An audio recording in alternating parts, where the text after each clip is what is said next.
So there are some people right now that I follow, and they tend to think that we live in a millennial era right now. What are your thoughts on this? What are the changes? Yes. Yeah. I had a Gary Wayne on my show, this guy Ed Mabry, where they dissected the little season, like where they were kind of debunking it. And I don't like to use that word debunk, but that's kind of what they said. I was like, all right, I put it in my title.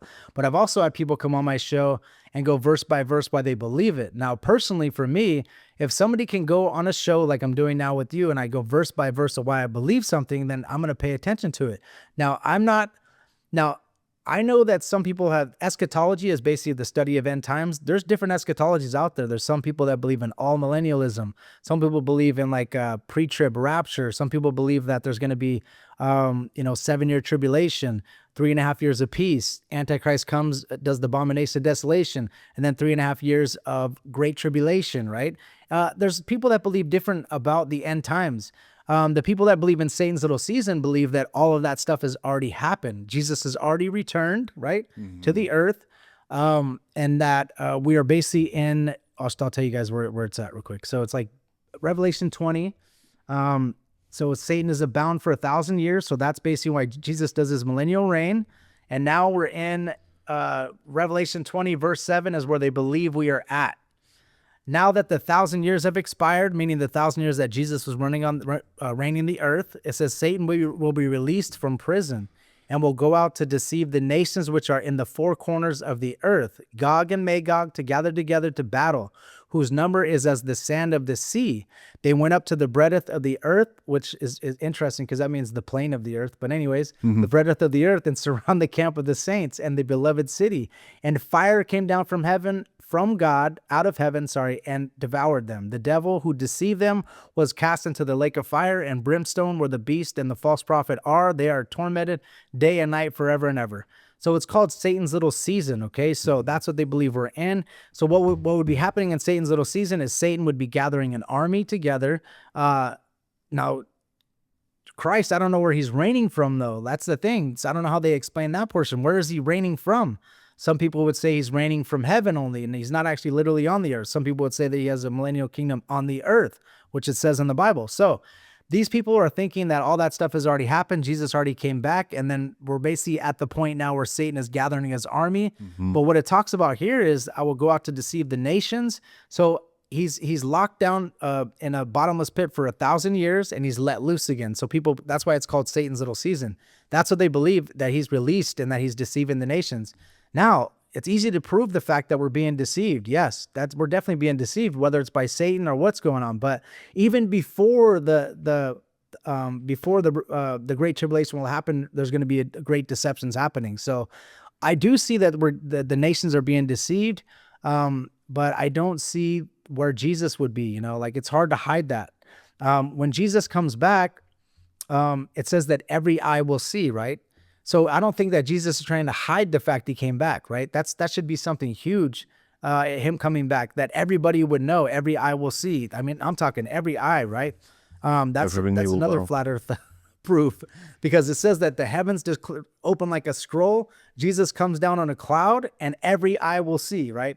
But anyways, so I don't believe we're in Satan's little season right now, but I'm not opposed to learning other stuff or listening to people speak about it, So in Matthew 24:34, it says, "Verify I say unto you, this generation shall not pass till all these things will be fulfilled."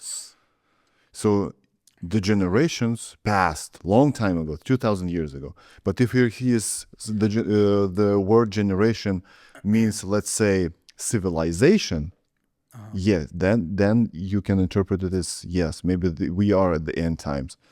But I'm just wondering, why would Jesus wait for 2,000 years to come back, right? Well, the only person that knows is the Father, right? Correct. That's what it says. So now God is a God of grace, right? So if God, would you be upset if Jesus came back 1,000 years ago? I would be, because I wouldn't even be born. So he's giving us a chance to live, right? So I don't want to force Jesus to come back soon, because what people try to say is we want Jesus to come back. But read what Revelation is talking about. Read the 21 judgments that's going to happen to this but they believe in people. tribulation. God is a grace, right? You read, even in the Old Testament, we have to look at it. Reading the whole Old Testament, God gives grace to Israel a lot, to the Israelites, right? God gives grace to us. Right now, we're in a time of grace. But so I think that he's trying to allow people to be saved, and enough people to be saved, maybe. I don't know why he's waiting so long, but it's up to God to know that. But he is being graceful and allowing people like us to be alive. So we should appreciate that, because if he came 500 years ago, we wouldn't even been born, So I'm not really sure why he's waiting. I couldn't really answer that, but I think that he's giving grace, and maybe it's his timing, So according to the Bible, the earth is 6,000 years old. About 6,600 years old, yeah. If you go back to the time of Adam, and if you believe in a 6-day creation, which I do, right? Then it'd be like 6,600, 6,500 years old, yes. So Jesus was always there. He waited for 4,000 years. Then he was born, lived for 30 to 33 years old, was crucified, and now he's waiting at minimum 2,000 years to come back. How many days did it take for God to create the heavens and the earth? And it's 6 days, right? 7th day he rested, right? So, I mean, it says in Peter that one day to God is like 1,000 years, right? So we'd be like about 6 days almost, maybe the 7 days coming, 7,000 years maybe. I don't know. It's just different, I think, for God, because he's outside of space and time. Like we're in space and time, so we see that time is moving and all that stuff. So people that say that we live in Satan's little season, they say that who was the Antichrist? The Nero?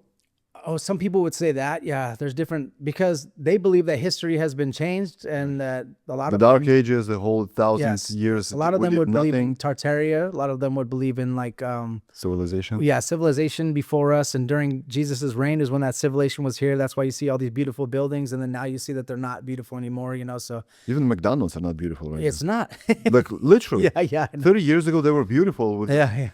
I know. all these places for kids to play, and now it's like a. And I'm not building. against any of that, the Tartaria, any of that stuff. And I've had people on the show explain it. I just don't believe personally that Jesus came back, but I do know that we've been indoctrinated by churches on like a certain eschatology, especially mainstream churches, where people are sitting waiting for a rapture to happen. And if that doesn't happen, then they're going to be pretty confused, right? They believe the rapture is going to happen before the 7-year tribulation, right? They're taught that. So I'm open to all eschatologies, and Satan's little season gets very interesting.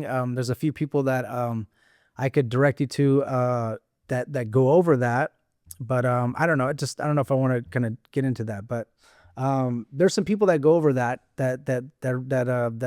believe it, and they go verse by verse on why they believe it. So do you think we live in the end times or not? Right now? Yes. Yeah, I believe the birth pains, like it talks about in the Bible, are getting stronger. The rumors of war are happening. There's a lot of things happening. I do believe it's getting stronger, and I could tell that. I can tell that the different eschatologies are lining up. And I'm not sure which one is true. That's the thing. When I first went into doing this show, the podcast, I was all about like kind of like a Calvary Chapel 7-year tribulation, pre-trib, mid-trib, post-trib. But I got people coming on my show, then there's like all these different eschatologies I didn't know about. And now I'm like totally not set on one now. Now I'm like, I don't know. So now when I get to, I already did the book of Matthew already, but when I get to Revelation, I'm going to be doing a deep study on it, and then I'll have a better answer for you. Okay, so me asking you whether we live in the end times, do you think we are this generation that We could will, be. We will face it? We very well could be, yes. I mean, it seems like it, but I mean, can you imagine if you lived in World War II?